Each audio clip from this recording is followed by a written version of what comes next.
Hello, welcome to All for United. We are back on what we're calling our first Saturday Night Live. It's not really the first because this was obviously coined by the likes of Benny and Matt when they used to do that back in the day. But we thought we'd revive it, bring something up, and it's literally just that. It's a Saturday night.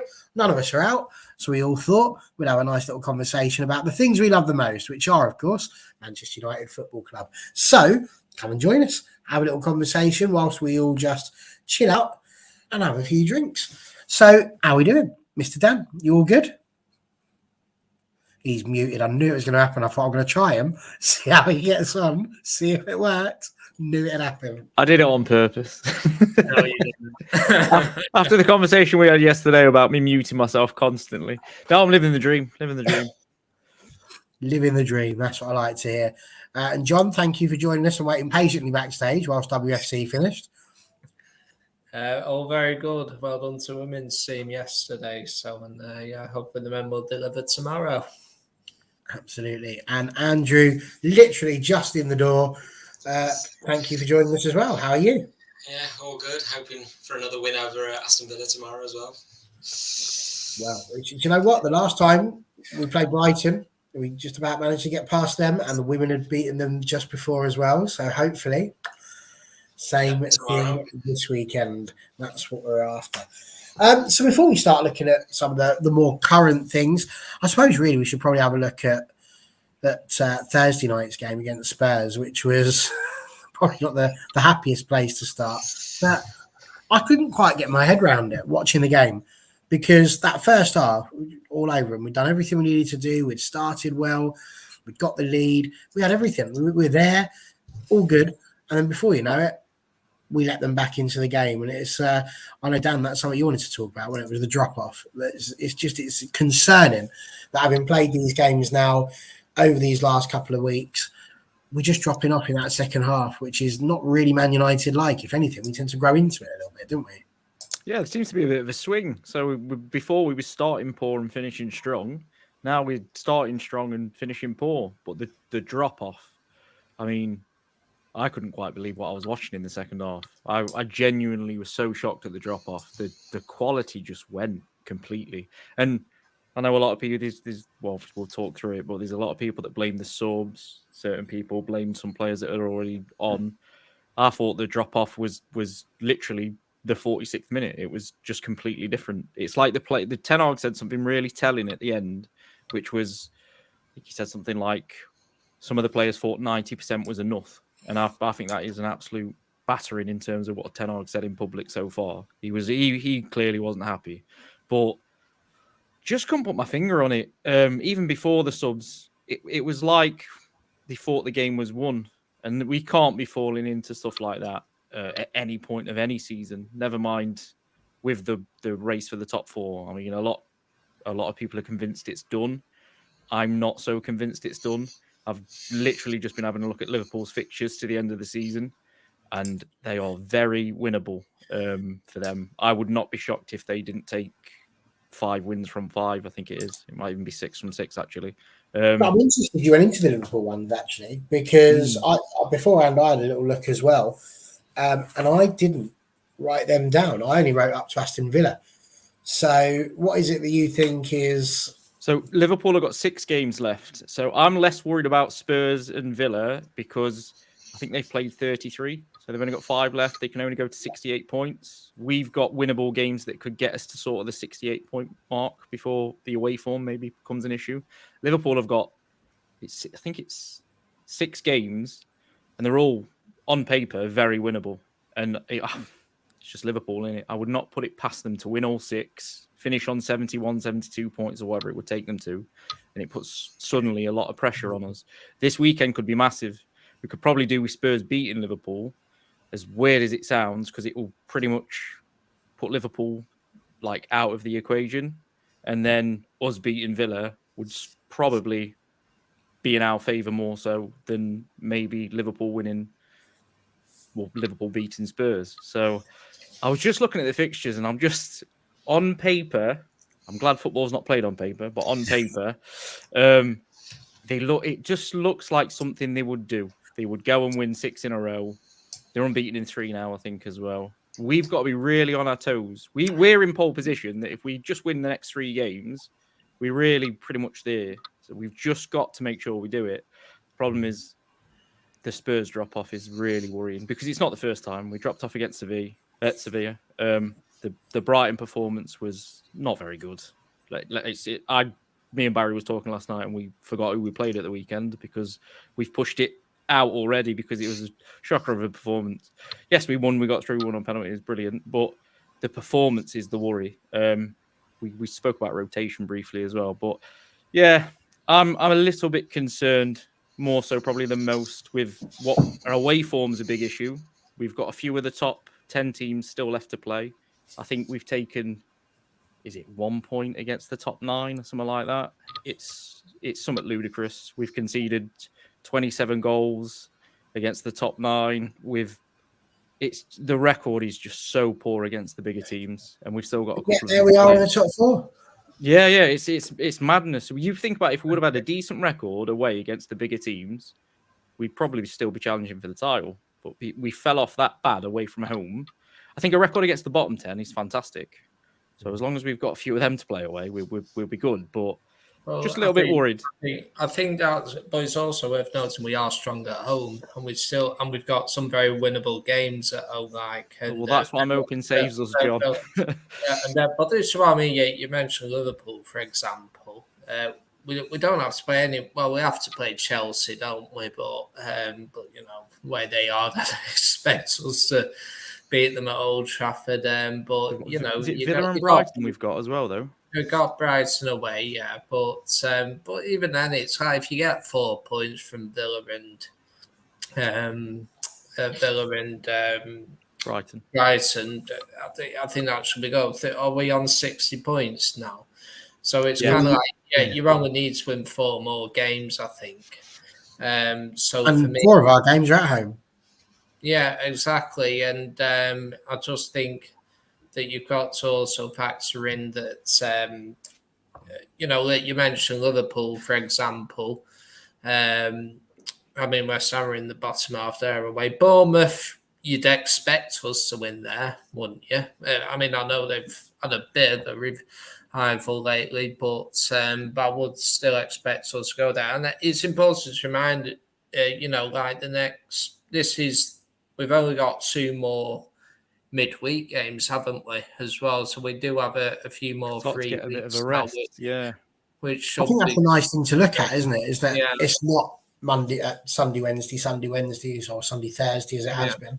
Can we just take a moment to see what I've made today? This was lovely. This was only about 5 minutes on camera, Rob. Dan, what are you reckoning? Looking good, Dan. Yeah, it's good. Yeah, it's a price list. Who knew that? But there we go.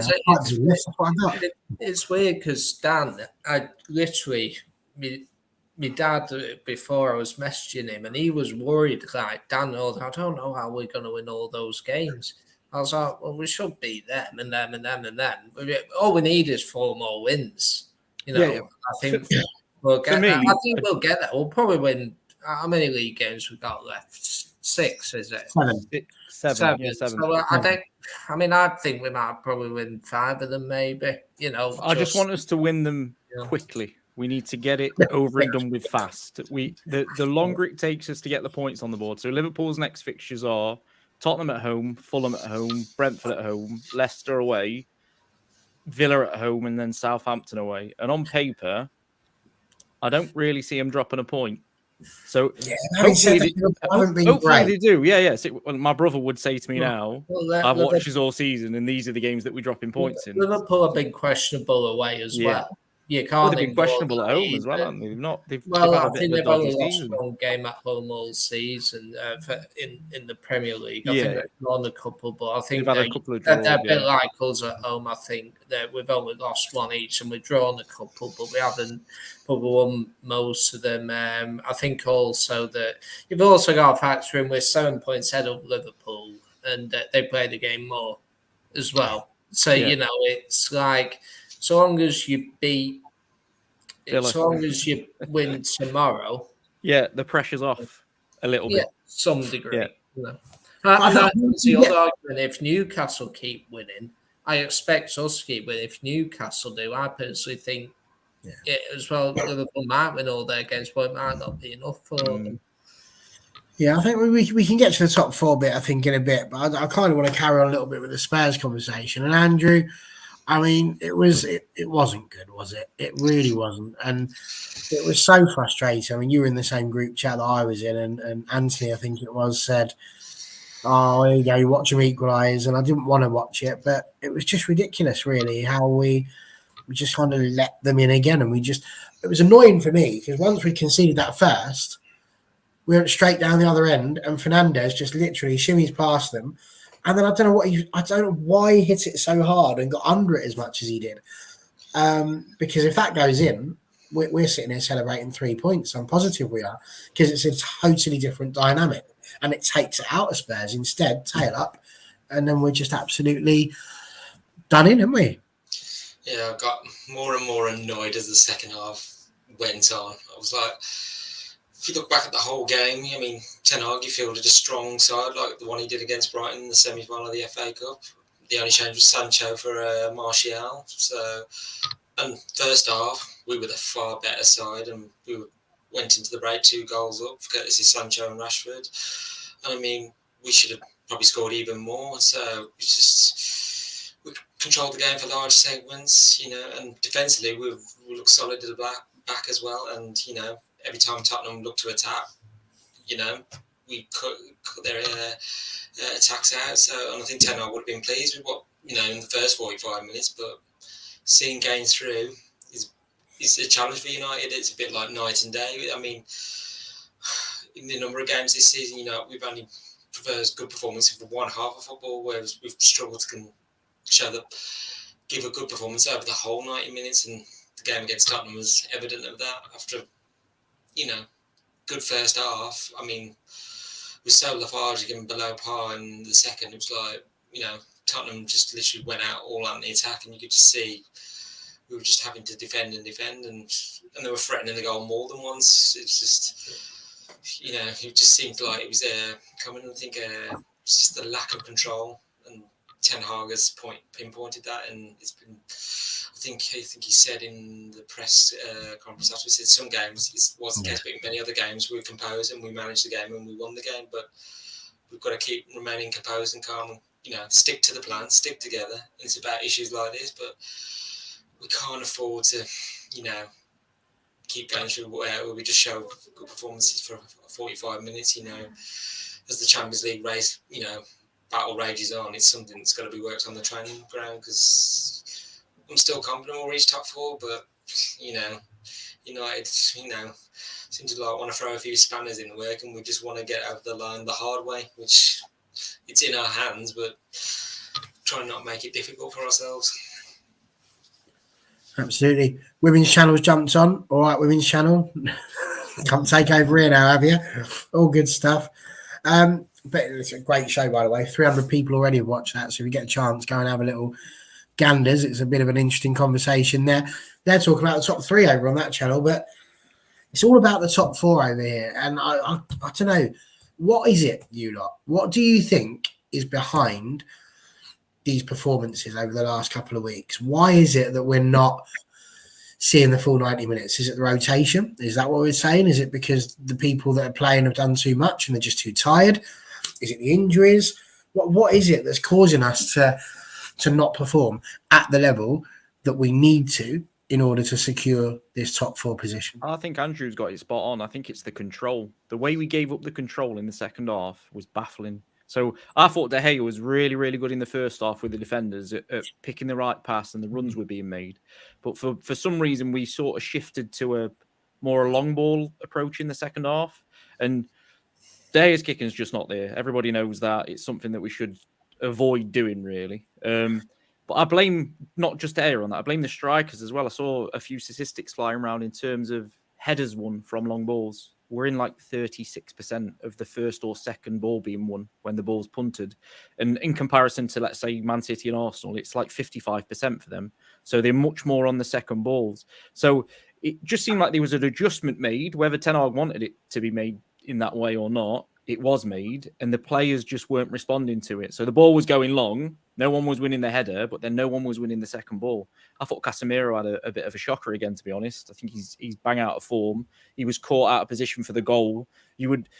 Because we got caught on a transition, you would normally, Casemiro would be somewhere covering, and he just seemed to be sort of in the middle of nowhere. Wan-Bissaka had gone, or Dalot, sorry, had gone, and couldn't get back in time. But I think Andrew's spot on. I think the way that we just sort of gave up control was massive. And I think that's happened in a few games. Something turns, like them scoring or an own goal, and we just don't seem to have the mentality to get past it at the minute, which is a bit worrying, to be honest. It's I don't know whether players are a bit tired or not. We spoke about rotation briefly in terms of, I personally think he should have made more rotation at the start of the season. I still think these players that he's not given a chance to now, that maybe he could have given a chance to rest some player. Like Iqbal's not kicked a ball, so he's kept him, refused the loan, and then I don't think he's played a minute. He's just not had the game time whatsoever.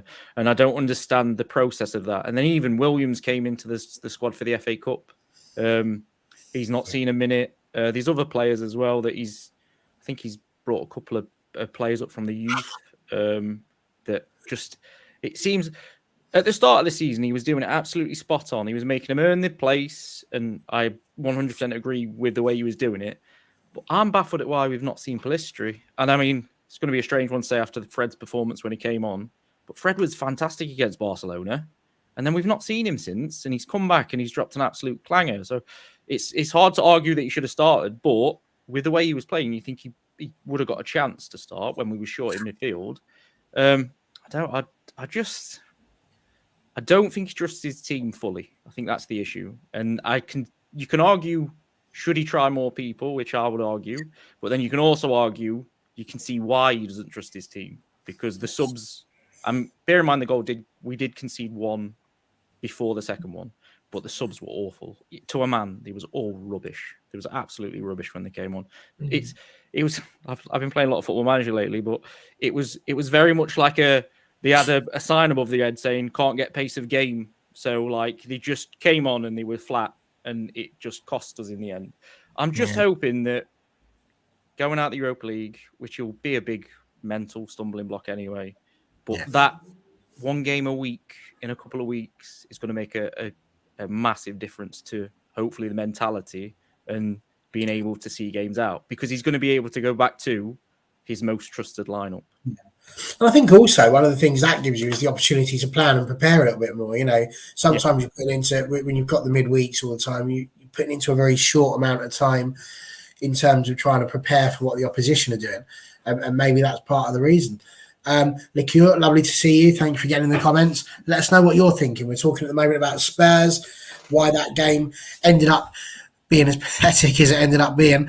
John and Andrew, I saw on Twitter, looking earlier on today, something you was talking about control, that we were losing control because of the way that we're pressing.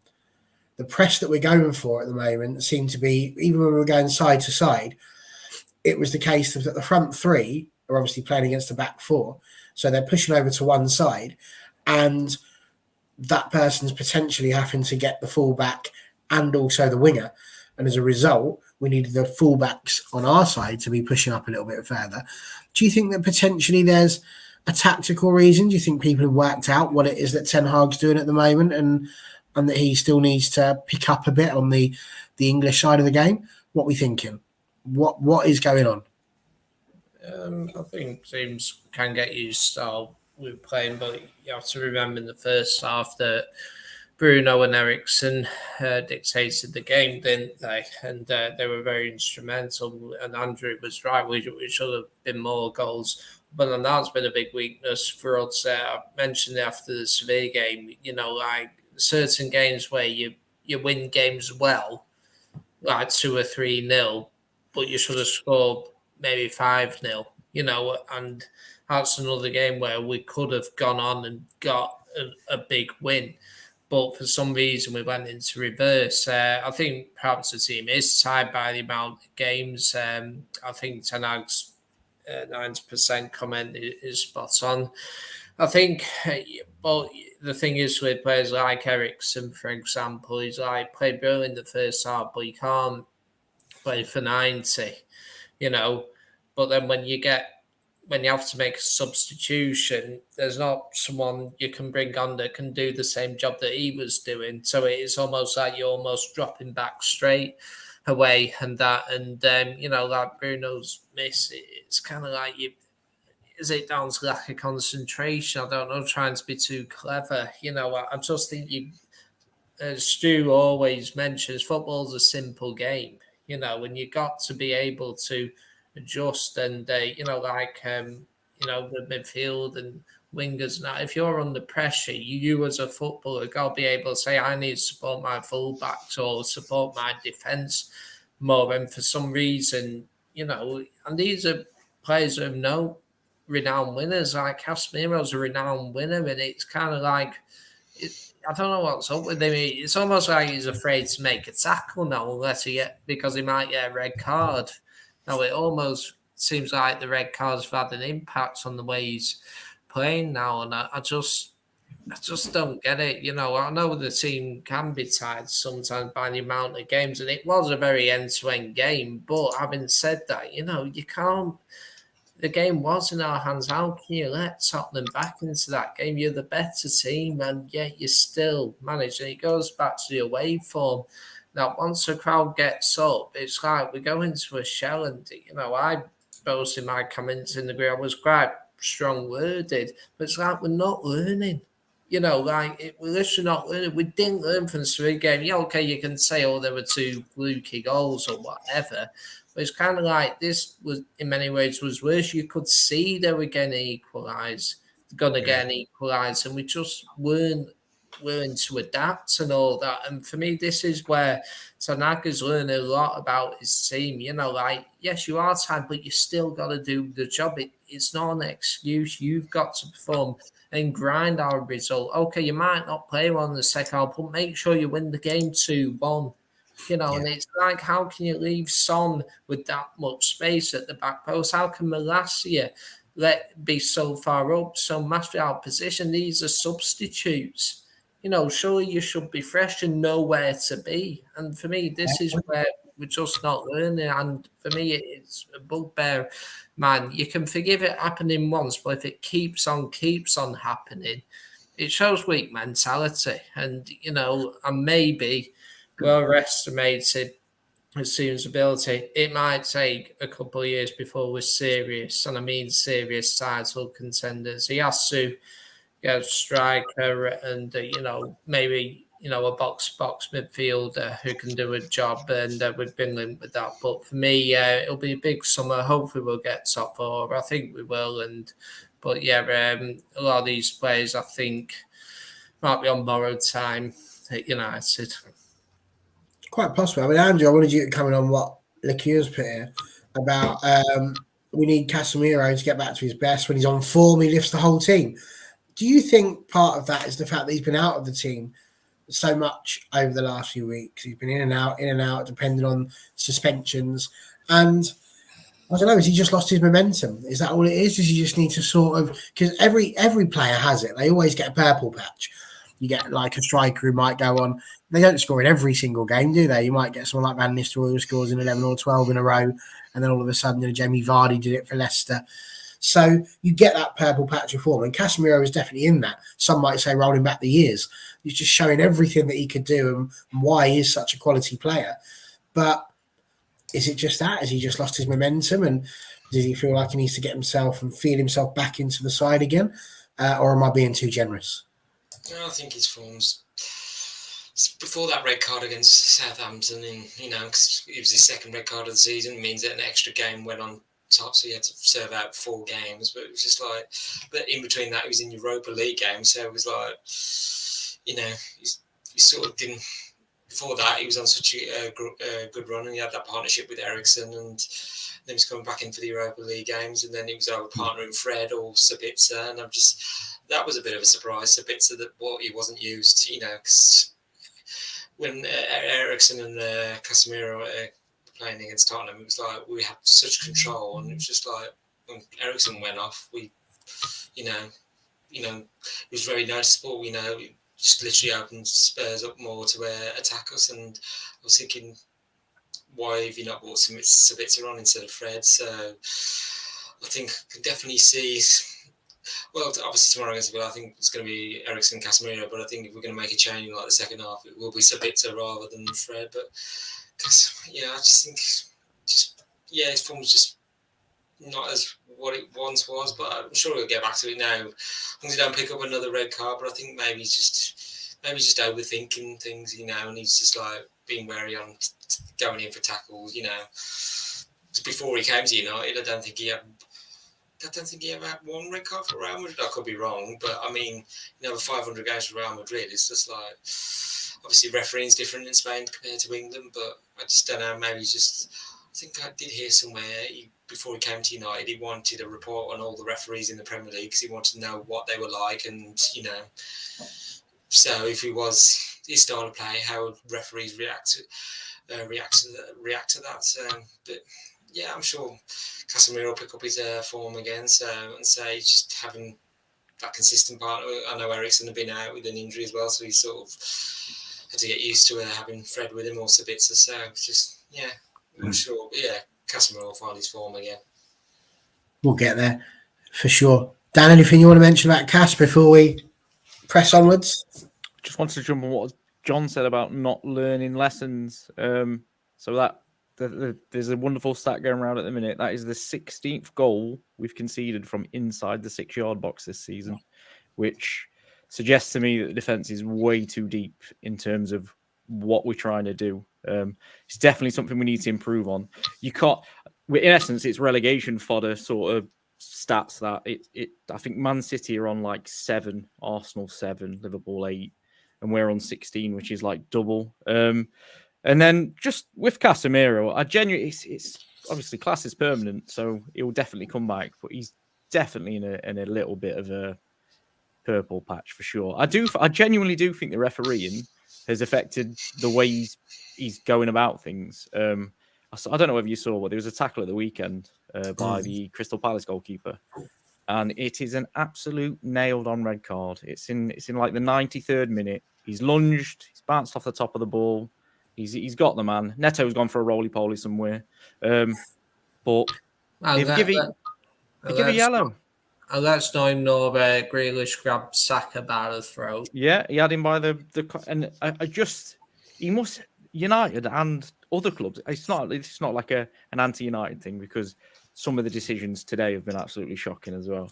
But he must be sat there thinking, what's going off here? Because if I made that, if he did that tackle, I think it was Johnston or the old United player, to be fair, he'd be off. He'd be 100% off. There would be no doubt. It was worse than the tackle he did against the Southampton player. And then I can even remember before the player that he tackled, Alcaraz, and got sent off for, he should have been sent off against Leicester the game before for exactly the same sort of tackle. So I think he's probably wondering what's going off. But I do think that he still needs the support, and we're just missing a little bit of a piece. Once Eriksen drops out the team, if Fernandes isn't next to Casemiro, we haven't got that system. We haven't got the ability to be able to keep the ball. Ten Hag, I think, would have been furious. But just before we move on, I did want to just bring up, I don't know whether you all heard him say it, but another manager, if he would have said this, would have been absolutely battered for it. So he said, we had the chance to go 3-1 up, but at 2-2, it turns out to be a good draw. Now, that is one of the worst things I've heard him say all season. We shouldn't have been happy with a 2-2 draw when we was in complete control, irrelevant of the circumstances. And I can just imagine if Solskjaer would have come out and said, well, it could have been 3-1, but we're happy with a 2-2 draw, he would have been battered for it. Absolutely. He would have been. For it. Yeah. Can you not see? I mean, I can kind of see where he's coming from, insofar as in the end, we were probably lucky to come out of it. I can in a way. I just think it's probably the first cracking mentality I've seen from him that probably suggests that he doesn't trust the squad in terms of he's happy to get out of there with a 2-2 because the substitutions didn't work, the mentality was gone. I genuinely think once we go to these one a week games, we're going to see the same 11 same 12 players till the end of the season. I think those that he's sort of partially trusted to come in and do a job, I think that's good. If everyone's fit, the door's going to be closed to them for the next 6 weeks. I think he's in his own head. He's got his 11 and then 1 or 2 that he's going to use. I think not letting Garnacho go to the under-20s World Cup's a big sign of what's to come. Yeah. I suppose, to be fair, we have said, all season long, this is dare I say it, we've said it so many times over the last decade, but a transition season, a season where you've got him for his first season. And I think the job that he's done has been absolutely fantastic, really, because he's changed so much in the short time he's been here. You can certainly see what he's trying to do. It is a work in progress, but it's just frustrating at the time, isn't it? When you're ahead, if it had been the other way around and it had been Spurs who got the 2-goal lead and we were the ones to come back to make it 2-2, surprisingly, there'd be a bit of a shift in our mentality, I reckon. We'd be saying then it probably would be a good draw in terms of the circumstances we were in, despite the fact that Spurs have been absolutely mullered at the weekend and should have been battered perhaps. But there we go. So I was kind of going to go to the Villa bit, so I'm going to get the chance to bring my graphic up again now, which I'm super excited about. I love more than anything. I thought about how wide I needed to do it. So the fact that it's worked, so we can all still have a chat, as long as we don't do this and just sort of hide ourselves behind there. I've gone the wrong way. You went the wrong way, Dad. I do it all the time, mate. All the time. Which way should we go? Especially when I'm pointing at people. When I want to point at you, I never do. But there we go. So here it is. We've got some great fixtures, and it's all about the top 4. Top 4 is massive. It really is. But I look at these, and honestly, and I only added the City FA Cup one in because the way it was set up had all of those gaps, and I didn't want to try and delete one. So I thought, throw it in there, why not? But you look at all those games up to Fulham. Genuinely, I look at that, and with Chelsea in the form that they're in, I would be ordinarily looking for 21 points there. I'm not really seeing any where you would sit there and really, really argue that their team... I mean, Wolves have just literally had their backsides handed to them. Like, my only concern is Villa. So I think Villa in the last 6, they've won 5, drew 1. They're in some form. And also, and then, I was going to say, it's 21 games Emery's been in charge, and they've scored in every game. One, so they can threaten home and away. So, and this is what I mean by that. If we win tomorrow, I'll be so much more relaxed. Come next weekend, I'll be the relaxed man that I need to be. But I'm just worried we're going to, in essence, do it the United way instead of the easy way. It's going to be a little bit more bumpy than it needs to be. If we win the next 3, it's done, innit? It's finished. Yeah. We're cruising. I'm thinking, looking at what you're saying there, and with Villa as well, is that perhaps again what Ten Hag was talking about when he says it's a good draw? By a good draw, what he means is we've kept the 6-point gap. We haven't let them gain on us. So it's just another game basically out of the way. And if we did the same against Villa, which please God we don't, I'd much rather we won. But if we did, we've maintained that gap with them. So actually, it's not a case where we've allowed them to gain any ground on us. I always go back to the form table. So Spurs are like 14th for form in the form table. So and still 5th. I don't know how it's happened. Yeah, to be 2-0 up against them after they've just been absolutely spanked, and then at 14th in the form table, it's a game we should have seen out. I think that's the other worry as well. Statman will be able to help me out here, but it's not often times this season that we've managed to be 2 up and then go on and score 3, 4, 5. Have we even scored 5 this season? No, only 2 times we scored 4. I know we've had a few 3-1s in the FA Cup, haven't we? But we seem to be struggling to really put teams away. Well, ironically, we beat Villa 4-2 in the League Cup. If that's one of the 4s. And the other one was around Batista 4-1. So yeah, but that was Gerrard's Villa. I think Villa have lost 3 games 4-2 this season. Us in the League Cup. I think Arsenal won the Villa Park 4-2. I think Leicester did as well. So were they all under Gerrard? No, I think a couple under Emery. Oh, so there's hope yet. So Villa is 2nd in the form table, by the way, only behind Man City. It's going to be City, isn't it? Yeah. They've won every single one of the last 6. Newcastle have won 5 out of 6, is it? Yeah, Newcastle are third. So Villa are above Newcastle in form. Yeah. Wow. They've won. They won 5, 6 out of 7. I think Villa, haven't they? Yeah, and this is what worries me about Liverpool, by the way. So Liverpool lost and then drew with Chelsea, drew with Arsenal, and then won. So they're starting to pick up form just at the right time. So I'm just praying to God they lose or draw tomorrow. Is it tomorrow? Yeah. I think Yeah. you want to draw. And A you draw never would know. be perfect. Tottenham did bounce back against us, didn't they? Yeah. So it's kind of like they can maybe use that as a bit of a positive to go. Maybe that's helped us. Maybe they go and get a draw against Liverpool. That if they draw and we win, happy times.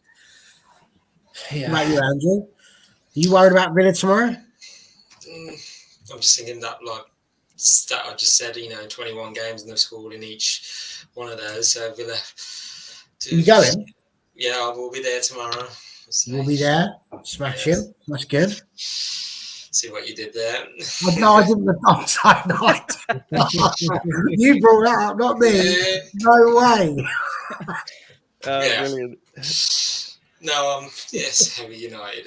Just Villa, pose their threat in the attack as well. So we've got to be wary, and obviously defensively as well. So I don't know whether he might bring Maguire back in. I don't know, but Shaw and Lindelof, Have we heard? Sorry to interrupt. Have we heard from Maguire because he didn't miss the Tottenham game, didn't he?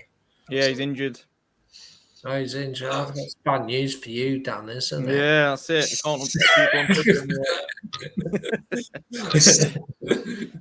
How on earth could he get injured? He was suspended for the racing game. He got injured in training on the Thursday, apparently. So Can you believe it? I think we need Scott McTominay back as well. We missed that option. And Martial.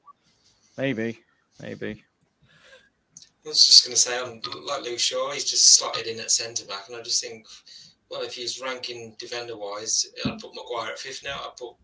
I know Luke Shaw usually plays on the left, but I'd put him alongside Lindelof, Martinez, and Varane. So each one of those 4 can play centre back. But I'll be more happy when we win tomorrow. So also returning to Old Trafford will give us a lift as well. I think we're on the longest current unbeaten home run out of all the top flight sides as well. I think we've not been beaten in 25 matches at home. So that was back to September against Sociedad. We've only conceded 8 goals in that, in that run as well. So, but Villa will make it difficult, and here's a stat for you. That if we win all our remaining, so is that 4 home games? We will, if we win all 4 of those games, we would have won 27 games, which will be level with the most wins we've ever had in a season at home. It goes back to the 03 season because we won 27 then. There you go. Yeah. Like I say, with Emery's, I think I was reading somewhere. I think he's not lost a Premier League game against us. So. I don't like that one. Yeah, I'm just like, well, hopefully we'll break that record tomorrow, and obviously he has lost his last 2 at Old Trafford though. The 4-2 and the Villarreal 2-1. I'm just thinking back to last season when Villa beat us 1-0, when and then Bruno skying the penalty in the Stretford end and Martinez giving I can remember that. all to the Stretford end, which we hated so much. If he was playing for United in goal, then yeah, we'd have loved that, but it wasn't nice when he was doing that to us. So yeah, hopefully we'll be scoring a few past him tomorrow and having a go back at him. Absolutely. Nice to see a few people in the chat. Neil's joined us. Would you like to confirm or deny this statement here, John? Yeah, but I just thought I'd pop on. I thought there was smaller numbers and all that. I'm going the wrong way now. But yeah, I just thought I'd pop on, If that's it, why not? Not pop on, If John. that doesn't confirm that he's on the pop, then nothing will. Yeah. How many have you had, John? None. That's what Neil's I've asking you. not actually drank today for a change. Well, that answer that you just gave does not support that. I'm afraid. The statements. No, I just I often I do Yeah. go out with the Sure, Hey, that's Dan, you know what more we in were there. talking about last night? There it is, right there. That's number one. because Dear all me. that was bad. Imagine what I said after Millie Turner's goal last night. I think you might be right, Neil. Just confirmed it. Absolutely. He's about 7 cans deep, I think, based on No, I'm that. not. Honestly, I'm not. I've not drank today. So, yeah. So yeah, you mentioned Villa then being the one that you're most worried about. Are there any other ones that in that running that make you a bit scared, a bit worried, concerned? Brighton away, I think. Because They'll be looking for revenge for the FA Cup defeat, plus West Ham as well. And I think they'll be safe, but West Ham's always tricky away. They're always. And it was a very, very good win for Brighton today, wasn't it? Literally, destroy Wolves. Like, they'll feel like they have unfinished business. So I do fear we might be on the wrong end of a result on Thursday. I'd take a draw in that game. I would. Fair points. Neil, you are in this show. Throw your comments in, my friend. Don't hide. If you've got things to say, get them in there. Well, according to I don't know what's the actually happening in the top the four. other The day, is talking, but I think he's on the phone or something. It's quite something to watch, actually. I'm not entirely sure what he's doing. I'm going to just drop this behind here and see if he is actually still alive. You still there, Dan? I've muted myself again. He's there. Unbelievable. I've seen it a few times, but there we go. This is just Pepsi. This is not. You know what I mean? It's not Guinness. Well, which I guess start questioning it. We're going to start bringing in a drinking ban before all shows at this rate, or maybe not. Maybe we just keep going. So let's go around. What do you reckon, Andrew? Are we going to make the top four?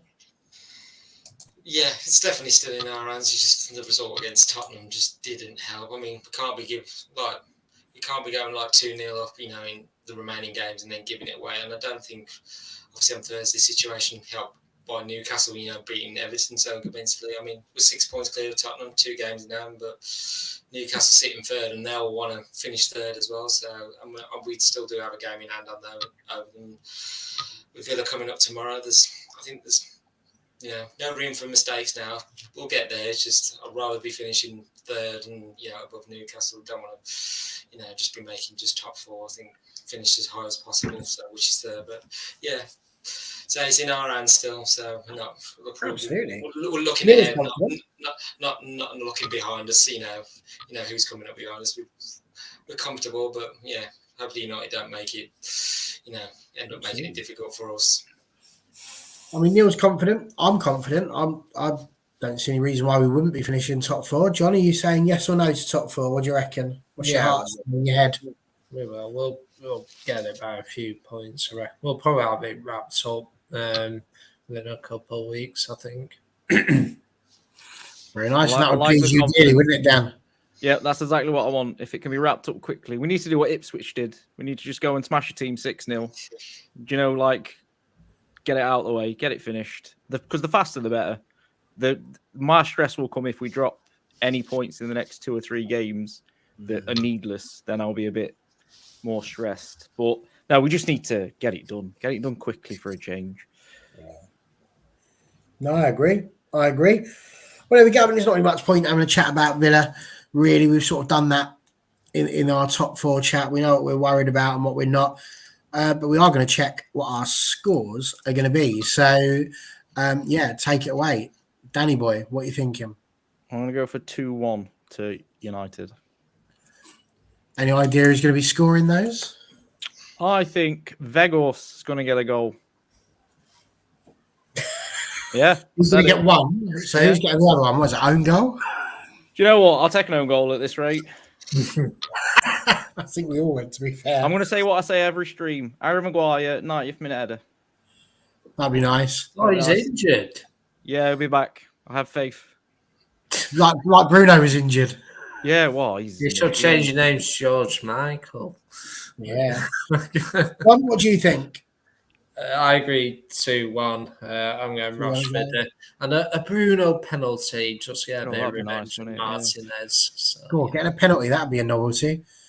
yeah. And Andrew? I was going to say, definitely our home record's going to be put to the test by Villa, but I'm actually going to go the same score as our women's team. Going to go 3-2 and Beghorst to score the winner at the end. I'm not going to be emotionally be able to get through a 3-2. I'll be in bits at the end of the 3-2. Beghorst scores at the end in the 90th minute. I'll come on next week and I'll just be fully grey. I don't need that again. I was bad enough last night. Like a Makeda moment. A Beghorst moment, last minute. This club's got to stop doing it to us. Got to stop doing it to us. Mad. On that, I did just want to ask, John, you was the one who said to us about Bruno being injured, obviously, when we put it up there as breaking news at the time. How surprised were you to see him lining up on Thursday? Because I think we were all a bit taken aback to see him starting.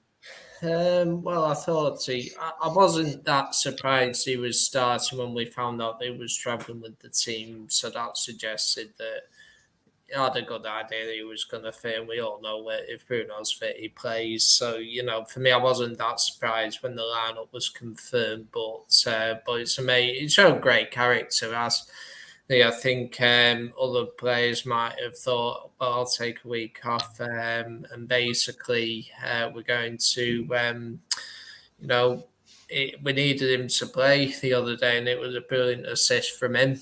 And for Rashford, I mean, that's one of my best favourite goals this season, that ball and that goal from Rashford. I mean, it was out of this world. It was unbelievable. It was world class, Dan. But no, I'm joking. It's a good job Stu's not here. Yeah. No, I'm joking. But it was, I nearly messaged him that actually. But, but it was a fantastic goal. And obviously, Bruno's is instrumental to the team. And I think he's the one player who'll play when he's 70% fit. He'll do everything. If he's got the slightest chance, he'll make sure he's fit. And it shows great character. We were all a bit concerned when that picture came out with him, with the crutches on the side and that. But thankfully, it was just resting it a bit. But yeah, fair play to him coming back. And he in the first half in particular, he played very well. No, absolutely. Fair play. So obviously the other big topic we've got to, I suppose, touch on is the news that's coming out at the moment. I think we're gonna have to preface this by saying that nobody knows what they're talking about. It doesn't matter who you read it from. Somebody's saying $5 billion from one people, $7 billion from another. I'm sure somebody said there was going to be something like $6 billion in a packet of salt and vinegar crisps. It's like nobody knows. But is it annoying you now, this takeover stuff? Because I don't know about you, but I'm getting really bored just reading it every single week, what's going on. I just want it done. Either they go or they stay, just get it sorted, because it's getting really, really dull seeing it on my timeline all the time. It's madness. It's like watching your parents get divorced. You just want them to get it done so you can actually move on and start seeing what life's going to be like in the future. It's pathetic, isn't it? It's the speed in which people react that get me. You had people yesterday saying that the Qatari bid would be a world record bid for a sports team, which it's going to be, etc. But then the same journalists that were saying that it's a world-breaking bid yesterday are now saying that it's fell short, and they're just retracting their own, contradicting their own tweets. But people are still buying it. Like, there's some stuff that's come out tonight saying that Ratcliffe won't have full control, but no one was ever going to have full control. It was always going to be 69%, and then they'd have to buy the 31% over 8 weeks after the actual deal went through. And it's just, I'm bored of it. I don't know how people keep buying into it, if that makes sense. They obviously haven't got a clue what they're talking about, because you have to sign non-disclosures. And I've no doubt in my mind that it's probably all three of them playing a really expensive game against each other. How can we spin it to get the Qataris to bid more, or to make Jim Radcliffe bid more? Or how do we get the Glazers to worry that we're not going to bid what they want, so they need to accept a little bit less. I just can't wait for it to be done. At this point, I don't really care who takes over. It just needs to be done. Obviously, the faster the Glazers go, the better. But no, I agree, Barry. I think it's getting just boring now. It's so repetitive. I think we are in. It does feel like we're in the end game now, and I think within the next week or so, we're probably gonna find out who's gonna take over. I think it's in everybody's interest to get this sorted now. I'm with you, Dan. I don't have any strong opinion who it should be, other than it should be, a full takeover, and whoever takes over, it should be the majority stakeholder. Obviously, we've heard many reports. Maybe if Ratcliffe takes over, the Glazers will still have shares, but maybe not a say, because I will also bid everyone out. Ultimately, we don't know what's going to happen, and I'm sure in due course we will obviously find out. Obviously, we should touch upon the big protest that's occurring tomorrow. Just obviously, if people aren't aware of this and you want to attend it, it starts at the old Nag's Head in Manchester, which is our famous United pub just off Deansgate. And the walk down the toll gate will be about, I think it's about a couple of miles, the walk. And that's so if you want to take part in it, then by all means, you can make your voice heard. And obviously, hopefully, we'll find out in due course what will happen in that. I think the general feeling, like you say, Barry, everyone wants to get this sorted. Obviously, there are some people who are very pro-Qatar and very anti-Jim and vice versa and all that. Ultimately, we have to recognise it'll be one of those two either way. And whoever it is will improve on what we currently have, and ultimately whoever takes over, hopefully it'll occur soon, and we just gotta wait and see. But in the meantime, support the team. If you go to games, do all the chants and all that, and hopefully we'll find out soon. Absolute scenes when Elon Musk comes in with a £6 billion bid and then says that if you want to, you've got to have blue ticks on your seats, which you've got to pay £8 a month for. I'd let Millie Turner take over the club. Why not? If people know, they know. Like Millie Turner. Andy, what say you? I say, well, hopefully we are in the end game now. I'm just reading, like they've just said, Citroen Ratcliffe's bid is valuing the club higher than the Sheikhs as well. So that's interesting that the Sheikh is offered, I think, just slightly under $5 billion. So obviously Ratcliffe only wants to control and that. And there was the rumor this week that he was willing to keep Abraham and Joel Glazer on, and he would take his stake would be would be no less than 51%, but the Glazers would retain the rest. I thought, no, I'm just like, the Glazers have to go now. I'm just like, hopefully Radcliffe really is for the whole 69%, but I kind of, like any prospective new owner, I'm just like, they all have their good and bad points, and obviously those bids that have been put in yesterday were just for the full sale. Well, a sale of the club. There's those that want to just have a minority investment. Those bids are still there, or I don't know whether there's going to be a further bidding round for that or not. So the Glazers have got to make their mind up. I know if they took the minority stake, investments, it's like, don't know what will happen. So I mean, if you are to believe the rumours, they're saying that the Qataris have said, that's it. This is as high as we're going. So put up or shut up. Do you think that somebody somewhere kind of needs to say that? Look, this is it. Stop mucking about now. This is as much as you're going to get. Stop being idiots and just make your mind up one way or the other. So what do the Glazers want? And I think they just want the money. So if Sir Jim Ratcliffe's bid is higher, I just think I don't think the Glazers, they've never cared about the fans. As soon as they came in, they've shut the door and did what they wanted. I know a few years ago when the protest that called off the Liverpool game said, we'll engage with fans now. But I think a few times they've been on a fans forum. Joel Glazer has. Obviously, Avram Glazer was at the League Cup final, and that's about it. But I'm just like, We need an owner now that's going to be willing to engage more with us fans, to say we are the custodians of the club. You know, owners, managers and players go, but we remain there for life. So, yeah, but say, hopefully we are in the end game and it's going to be a full sale, but we'll just have to see what comes out in the next couple of weeks. Hopefully it can be done by the end of the season, you know, move on from the Glazers and then look forward under new ownership. It's interesting. I've been sorry. I was just debating whether or not asking this question, but I feel like why not? Because we've still got a few minutes that we could run for, and I'd be quite intrigued because a lot of people talk about hating the Glazers, but what is it? What is it that makes you hate them to the point that you want them out and potentially want anybody else but them to take over? What have they actually done that to you is just beyond the pale and makes them not want to be, or makes you not want them to be at the club anymore? Any takers? I'm not going to go around and ask you. Anyone you like. I was going to say, for me, it's the debt on the club. The Glazers only used about 200 million of their own money. They leveraged the buyout on the club, the debt on the club, which I don't like. And that debt has been going up.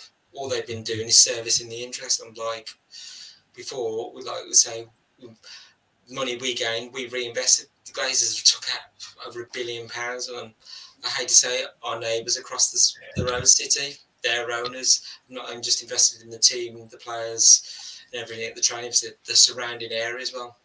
What's the Glazers done?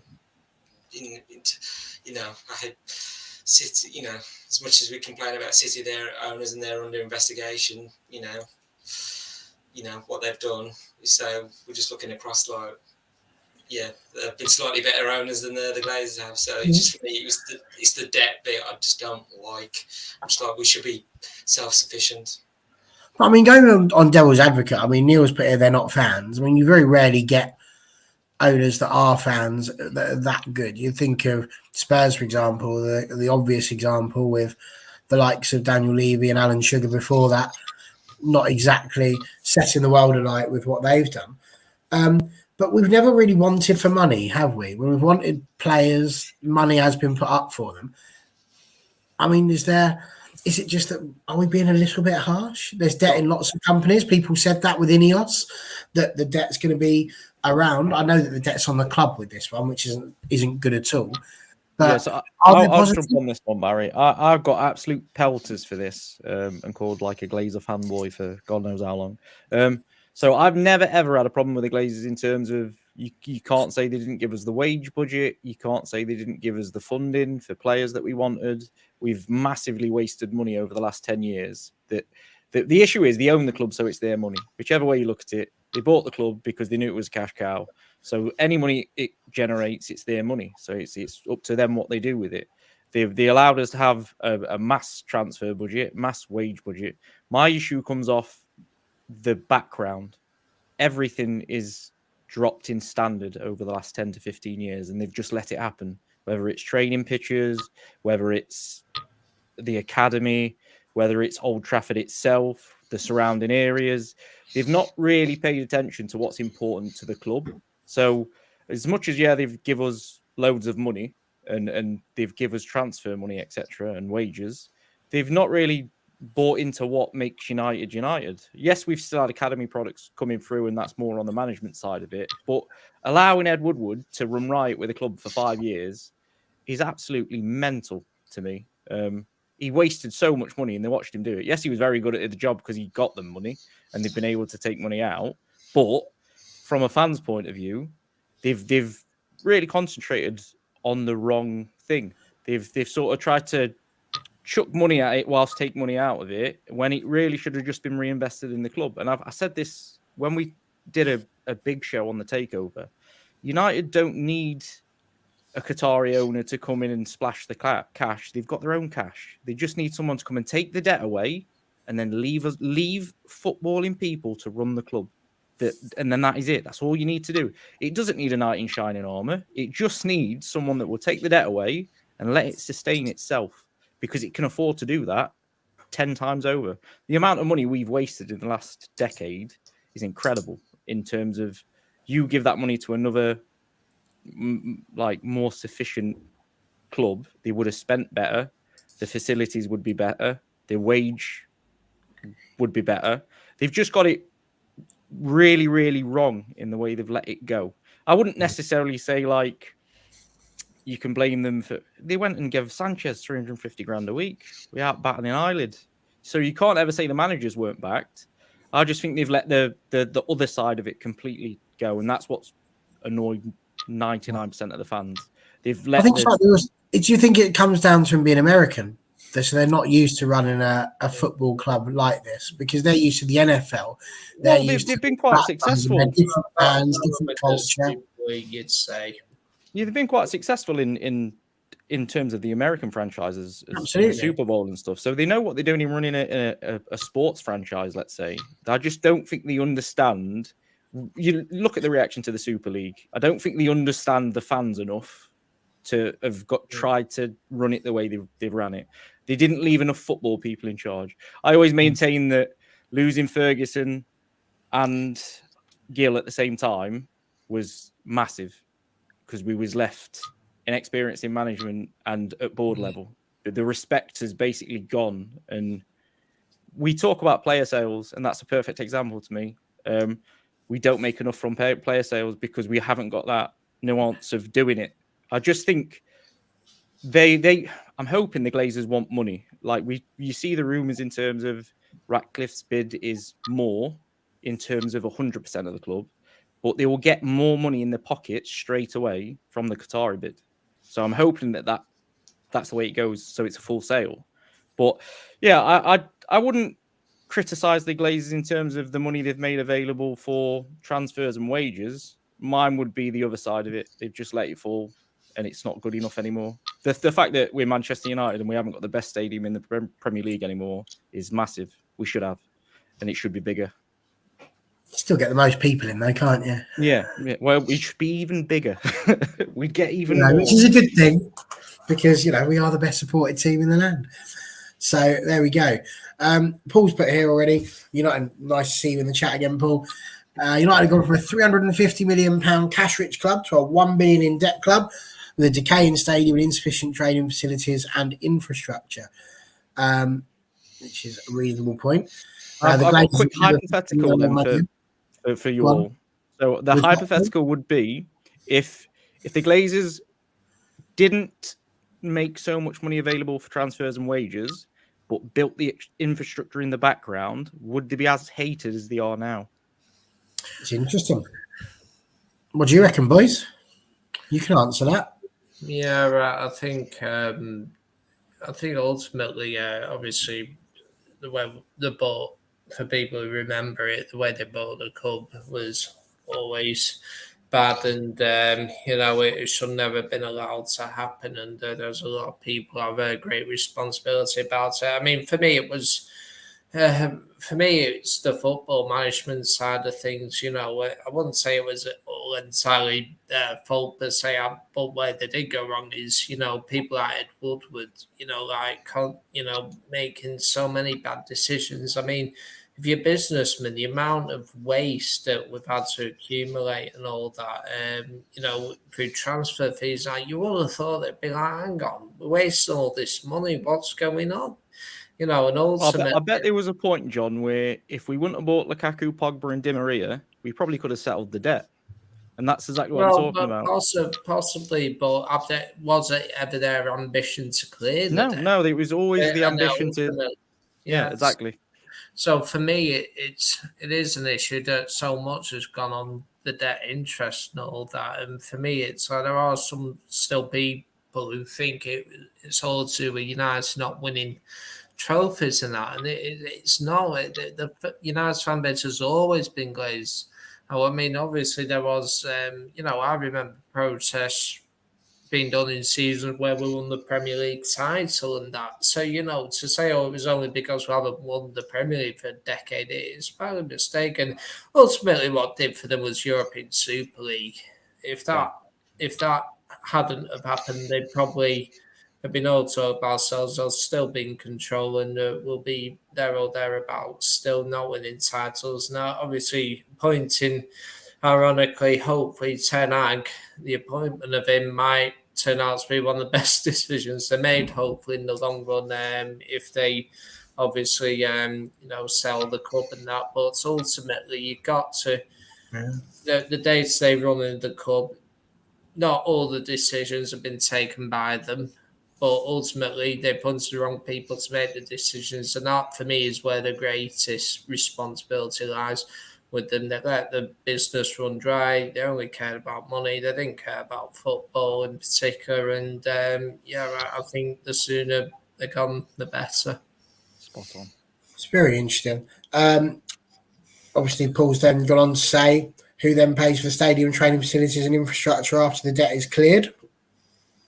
I believe it's part of the bidding process. So part of the bid is that they will put X amount up to build the stadium, to increase the facilities, which is why it's been a bit of a strange one. It is interesting because that's what Qatar have said. But we haven't heard much about what Sir Jim's plans are, though. No, it's not as well. I still don't think anybody knows anything, but I know what you're saying. It doesn't seem readily available in terms of what the plan is, but I think it is. Yeah, the Qataris will definitely invest. They will. If they were will they invest like Man City invested, or will they invest correctly? Yeah. Thing, where's that money going to come from? And I've got to be honest, I'm not a huge fan of this idea that we're just going to throw money at the problem. Doesn't really feel like the United way, but nonetheless, there we are. Paul's also said the NFL is different. There's no promotion relegation. Profits are split equally across all the teams, which is true. And this is part of what I'm saying. It's a different culture, a different sport, and not one that's necessarily brilliantly understood. That's why they wanted to create the Super League. Because it was exactly the same process, wasn't it? For this reason, because they know that it's going to be a cash cow, because it's the same big teams with even more money, so all the good players are going to go there. It's not cool. Not cool at all. Neil's put in a lot of stuff here, so let's go over to him now. He's put Tampa Bay are a clown show. I follow the NFL. Comparison is mute. I mean, I'm not convinced it is. I also follow the NFL. Tampa Bay, sadly, are the team. I was gutted when I found out they're owned by the Glazers. That blew my mind. I was like, for God's sake, that's typical. But like with the football team, you make a decision, you got to stick with them. They brought in Brady. They've got an idea of what they need to do. They just don't always manage to do it as well as they could do. And I'm not sure I disagree. This is the whole point of a debate show. The hypothetical is BS. I think actually it was quite a good question, because it's trying to drill down into what exactly it is that causes people to hate the Glazers. And it's a reasonable question. If it had been the other way around, if they had invested into the infrastructure, which is what everybody's saying they wanted them to do, but we hadn't necessarily had the money for the players, would that have been acceptable? What's the trade-off? It's trying to drill down, because I hear it. You see it everywhere. Love United, hate Glazers. I see it all over the show, but I never really see people with their opinions really explaining where it is it comes from. And I feel like there's a lot of United fans who might just feel like they just hate the Glazers just because they've been told they need to hate the Glazers. And it's like, why now? They've been in charge for a very, very, very long time. And it's at this point that we've decided that it's too much and that there's more people getting involved. So that's what I'm asking. That's where we're getting with the whole thing. And I see what you're saying about a lot of conjecture, but that's how a debate works. Again, you've got to think about what would be the opposite in order to fully articulate your ideas, I think. And Paul's right. This is £70 million a year just to service the debt. But for a club like Man United, it's not really... That's not the end of the world for them. That's the point. It's a serviceable debt. He's spot on as well, isn't he, Paul? Because that's another reason why we're having this conversation in the first place. The well is drying up. John said it. The well's drying up. So the Glazers know it's drying up and it's not getting manageable anymore. There's a stadium that needs rebuilding. There's training facilities that need rebuilding. So they're looking for an out, which is why it's up to state. We need easily maybe 2-3 billion. Yes. billion. No, exactly. You're talking unbelievable amounts of money that needs to be put into, whether it's to rebuild or redevelop the stadium, the training, transfer fees and everything. You're going to need 3 billion at least, I reckon, on top of what you're going to use to buy the club. Yeah, and I think this is it. I mean, it is dead money. Paul's absolutely right. It is dead money. It's still 70 million that could be spent elsewhere, as we've said. So don't disagree with that. Could get Pogba back. For me, It's the not. Oh, get proper man. Shut up. It's Uh, how many Guinnesses have you had? I'd need I more for thought- that. I think that when you start talking about owners, you know, I mean, Martin Edwards wasn't the most liked person all the time. You know, and, like rich people just generally aren't well liked. It might be something to do with the fact that they've got the money and we haven't. But I think what I really, really, really, really want, whenever you're looking at any club, is you just want them to care. And I think that that's the key thing. Like, we've never seen the Glazers. They finally turn up at the Carabao Cup final, but you never see them. They're just not there. They don't interact. And I think that's just really all you want. You want to see people looking after your club and taking care of it. So, yeah, it's all very good. I don't know what's happened here. I'm going to start. Maybe you've gone 7 cans deep. What? And we shave. Is this your password? I don't know what that means, Neil. Help me out, fella. John, can you translate? He thinks you're 7 sheets to the wind. Do you know what that means? I don't know. Ironically, I think this is what I'm trying to say. Can we have subtitles for John? So there we go. I think we can, but not if you're writing them. I think seems to be.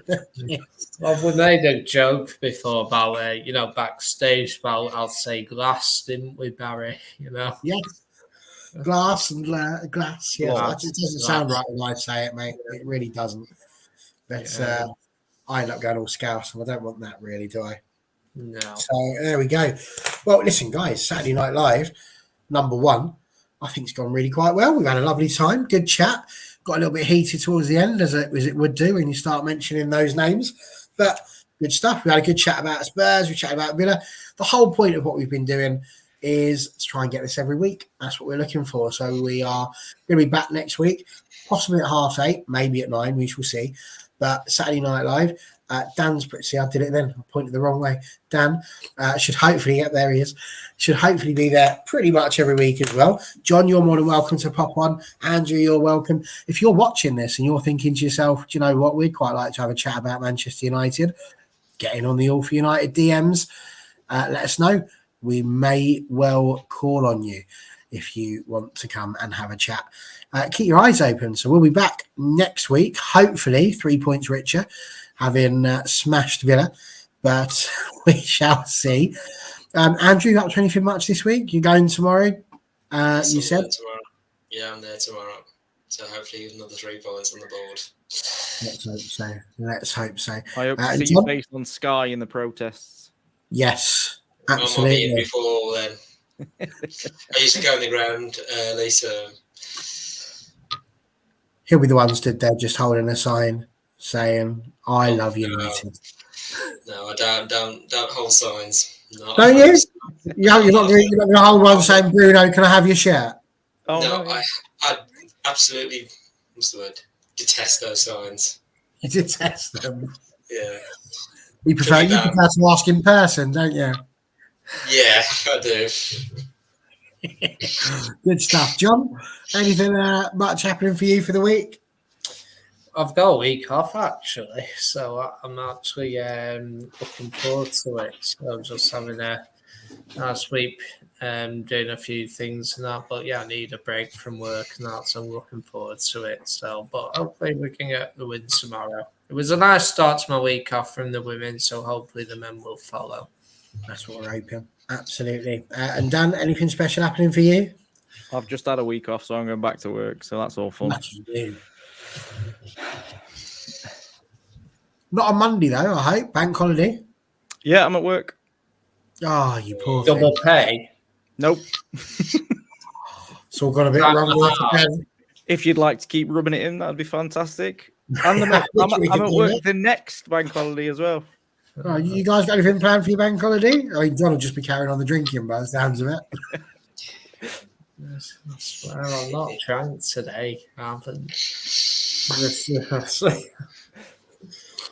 And Paul, I think you're right. It was Ben Elton, who basically looked like me with more hair, I think, is the general gist of that one.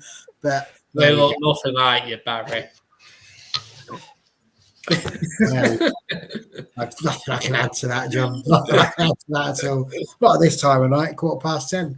Past my bedtime. I need an Ovaltine and a kip. But there we go. Listen, I've really enjoyed it. I hope you guys have enjoyed it too. Thanks again for popping in. Like I say, next week, same time, same place, we will be here chatting literally everything that's going on. Will we be sold by them? Who knows? Will we be 3 points rich? Will we still be sitting there worrying about top 4? Who knows? That's the beauty of it all. But we look forward to seeing you next week. Night all.